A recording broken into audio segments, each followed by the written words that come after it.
赛车的人上惊就是落大雨，看袂清楚，或者是日头擦目。台北市警早起发生这连续5台车弄做火的车祸，拢是受到这日头光的影响。就一台拖帮车的驾驶驶出这文山磅空，讲目睭，互这日头光擦目到，看袂清楚就被负打动。毋若弄到头前呢，这后壁的车也拢弄过来，其中一个驾驶较严重，送病院治疗，暂时是无性命危险。几台汽车一台接一台开出饭巷口，大车出现了后，外口变安尼。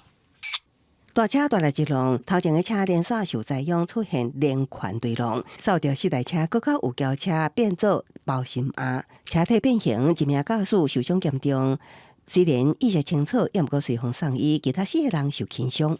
处翁男送医尚待酒测，其余4名驾驶酒测值均为0，详细肇事责任尚待分析。5车弄做伙倒伫台北市信义快速道路，29岁姓郭查甫人，11早起9点半，在拖车在阿摩头到工地出文山饭巷了后，讲是现光，大东也被糊弄着，经过警方酒测无酒精反应，详细代志发生的原因有待厘清。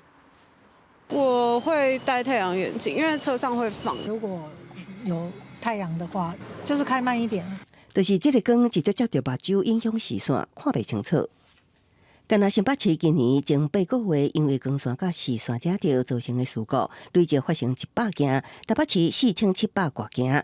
无注意车前状况引起的事故，也包括现光造成的车祸。如果遇到这种情形，驾驶人请放慢车速，握稳方向盘，也可以使用车内遮阳板或佩戴太阳眼镜来预防。排除身体因素，现光常发生伫早起也是尾仔晚反光塞车时，尤其出伫饭巷口，爱特别细致。警方建议放慢车速，稳稳的开，广播善用遮一帮加乌目镜。其实晚上碰上眩光是更常见的，那特别是对向来车的灯光，远光灯真的必须善用。